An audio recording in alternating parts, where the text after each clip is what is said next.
Hey guys, welcome to the Men's Room. I'm your host, Mark Sparks. Now today I have someone who's been in the game for 15 years, David from David X Dating. David, pleasure to have you in the Men's Room, man. Thank you. So give me, let's just open this up. Why don't you give me a little biography? Well, I was brought into this by fellas that I didn't believe it existed. I didn't believe that they were having tough time meeting women and picking up women. And I was doing a lot of counseling through a friend of mine to a lot of these guys who had these, systems on the internet and in the back of magazines and stuff like that. And I was counseling most of the guys in the community I've talked to or counseled. And people started calling me for my advice in my system. Okay. So I put together a very basic, easy system that anybody could follow. I made it very easy, and the results have been incredible. So the system is basically don't go out overexcited. Go out sensible. Don't Okay. go out hungry. Go out honest. It's a very basic system. The first criteria I have is if they call me up, I don't even want to talk to them till they can prove to me they know exactly what they want. Because if you don't know what you want, you can look for help all your life, you're never going to get it. They don't know me. I'm not their friend. I'm not their uncle. I'm not their father. I'm not their grandfather. I'm just a guy on the phone or a guy they come to my office and we sit down and we talk. I'm just another guy. So I don't want to hear stories that aren't true. You're not impressing me. Not going to do anything for me. I don't even want to listen. So tell me what your problem is. Level with me and we'll work on it. And when they come to see me, I do what I do best. I talk. I can't mind read. I'm going on what I would want. I counsel women the same as men. It's not that I'm telling them what to do. I'm telling them what not to do. That in itself, and if you concentrate on that, you have to let your personality come through. Most guys, it's not a problem when they realize. They do it in their work. They do it in business. They do it every day. When they're students, they study hard. The businessmen, they do that right. When it comes to meeting somebody, everything they know they've forgotten. It's not like they can't do it. It's a fear that comes in. And you have to find and search where that fear is coming from. I don't fish it out of a guy with a fishing rod sitting there going like this. Once we identify it, I spear it out of him so he wakes up. So give me an example of something that you've recently dealt with. I had a young fella, was around 23 years old. Okay. He met a woman that he really liked. And he went after her, and he was getting real bad rejection vibes from her. And I said, tell me what's going on. And then he called her up, and I said, you tell me the first word she says to you when you call her up. Calls you back, he says, the first word she said when I asked her, how are you? She said, how can I be? I'm getting a divorce. So I said to him, you see, why do you want to go further? This person, the first thing they came up with when they said is they're getting a divorce. They've got a problem right now. To overcome your problem, you've got to overcome their problem. Look at somebody else. Walk away. The first thing that comes to my mind is she's going to punish him for what her husband's doing to her. Because human nature works that way. We want to take it out on somebody else.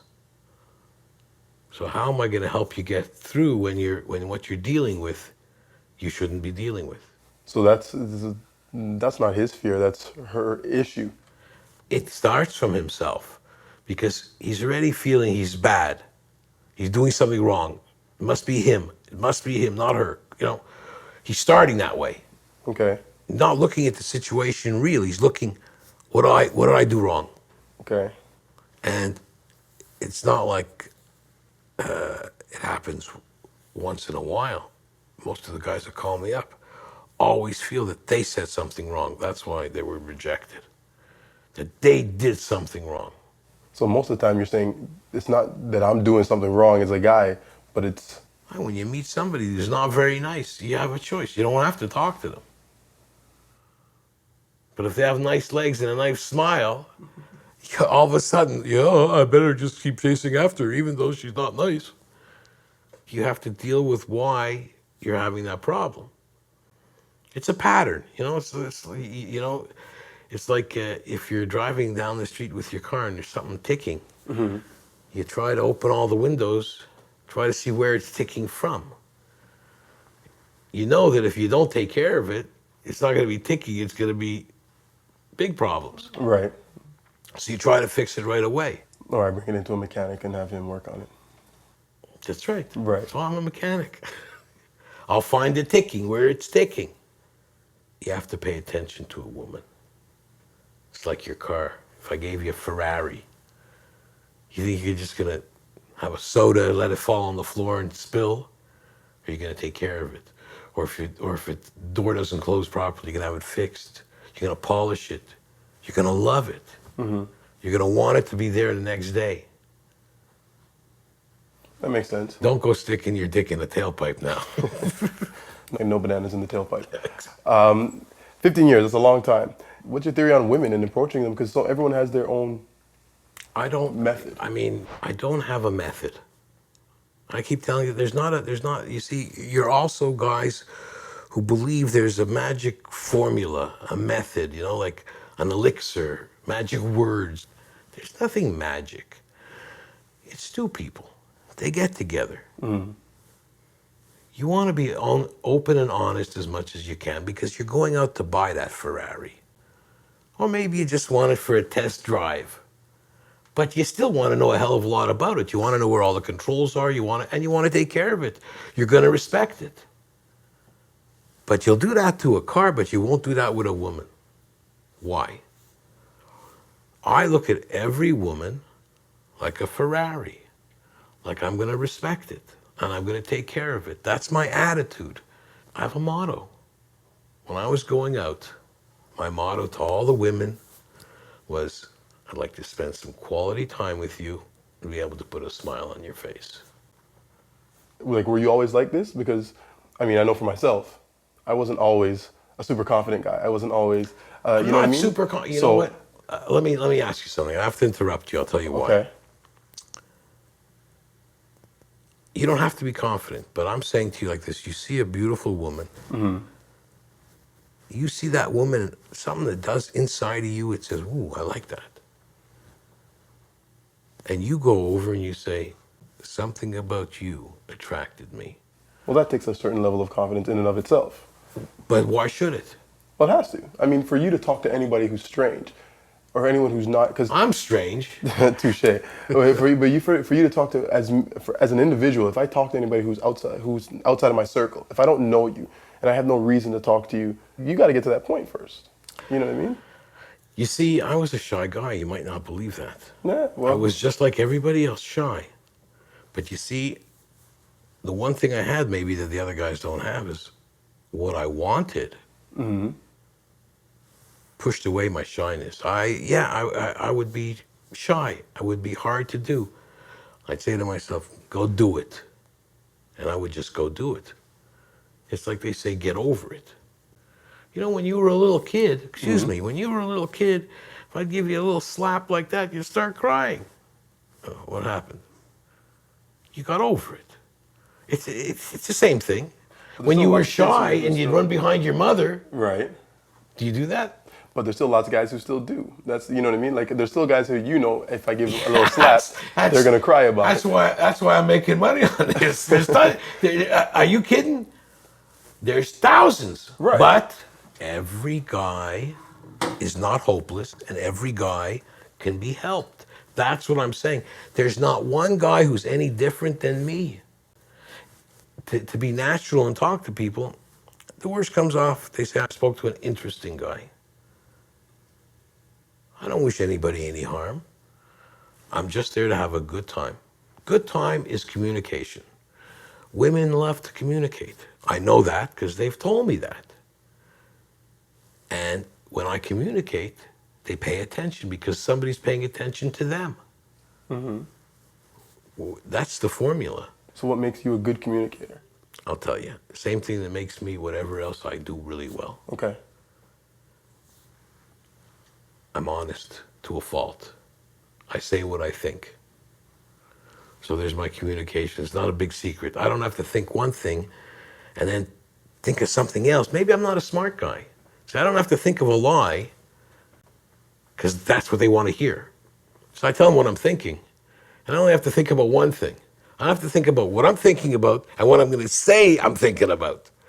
You understand? So these guys are working so much harder than me. I'm sitting back and relaxing and enjoying it. So how successful is that approach in the real world? Well, I don't want to brag. I didn't come here to brag, but we're trying to learn. okay. That's what it is. I'm batting close to 1,000 Okay. with successes. I spoke to one fella. He already spent, before he even called me up, he spent like $15,000 on these different guys going to their seminars, and all he was getting more and more frustrated. That's not what I think should go on. It's like guys selling you pills to do different things that are really sugar pills. It's a ripoff. And the guys that are selling you this stuff usually are no better than yourself. They can't do anything different. They like to talk about it. They can market themselves well. So you have these guys marketing themselves all over the place, and these people are throwing in bags of money at them for the magic words. A guy, 23 years old, he's still a virgin. A guy tells me he goes out with a girl for close to 2 years. They break up. After a year and a half, they break up. He starts seeing her again 6 months later. He has 2 fabulous dates with her. And the guy's still a virgin. I go, wow. I tell him, you're an idiot. To chase after a girl for 2 years like that, she kept you on a string. And imagine what kind of woman would do that to a guy. And he didn't see that. I mean, when it's a choice, it's one thing, and I understand that. But you know what? When they think this is the way life works, you see, you can say it's a choice because in your mind, when I was telling you that story, you said to yourself right away, it could never happen to me, right? So you're saying it's a choice. In your mind, you already decided that could never happen to me. A lot of them classifies me as a natural because I'm natural. But instead of saying try to be natural, they tell them everything I'm doing is the last thing you should do. For instance? Don't compliment a woman. They're giving them advice and it's not working. So what do you say that works to that guy who's on the couch? I tell them what the reality of what works. Which is you have to be honest, trustful. You have to be open. You have to go in a relaxed situation. You have to lay your cards on the table. And you want to find, and the person you want to meet, look, you've got friends you grew up with. Absolutely. When you're friendly with somebody, you want to feel confident and relaxed with them. You want to get to know the person you're going with, especially in today's day and age. Absolutely. And you ask her questions. You want to find out about her. You know, today you don't want to go, you hope you don't want to go with some real wacko who's going to stab you to death at night or something, or there's a lot of risk. Exactly. There's so many out there. Time. Right. So what I'm saying to you is I bring it back to a Ferrari or a car or a Porsche. Get to know it first before you want to take it for a test drive. You want to know if it has brakes. You know, it might not have brakes. You never know. You want to know what it's all about. You want to do that with everything else you do in your life. I can guarantee everybody will answer yeah. Nobody goes into a store and says, give me a phone, I don't care what it does, and leave. Nobody does that. They want to find out all about it. Right. Get to know what you want. To find out if it's what you want. You have to be aware. You have to be paying attention. You can't be lazy. When they ask women what they want a guy who knows what he wants. Not a guy, me too, I want to stay home tonight. They want a guy to be a friend of theirs. And that's where you should become friendly first. See if you can do things together. Because then, if you don't want it just for sex, then you are righteous. You don't have to say you're righteous. I don't think there's anything wrong with sex, though. No. I can still be righteous. No, but I'm saying if you have great sex with a beautiful woman and then you like to spend time with her, besides that, that's a real bonus. Right? Yeah, no, absolutely. I mean, So that's what I'm saying. Very lucky. So the friend thing is most important at the beginning, but with the idea of what you want out of it. When you see a woman that's attractive, the first thing you're thinking about is sex. You don't want to offend them and say you're thinking about sex. That's right away, because if she didn't sexually turn you on, go after him or him. You understand? Right. So that's the first thing, and that's right away there. You see, the difference is, if a woman would ask you, what do you want? What do you want with me? What would you say to her? If she said, all you want me for is sex, what do you answer her? That's not all. You'd say, that's not all? That's not all. And she says, so you want me for sex? If her and I are in a club, and You see, we're already talking, you're looking to sidestep it. You see, I'll make it easier for you. If she says to me, all you want me for is sex. You're an honest guy, you'll say yes. No, I usually answer very simply. Let me think for a second and digest that question and who's asking it. Because you see, to be honest, you also have to think about what you're saying. You answer a question properly. I look at her and I'd say, I'm a pretty good cook. I'm pretty neat at home. I don't mind doing my own laundry. I have a back scratcher. You're probably right. That's the honest answer, if for my case. Okay. What I'm saying is, right away, guys, they go out, they want to hide that.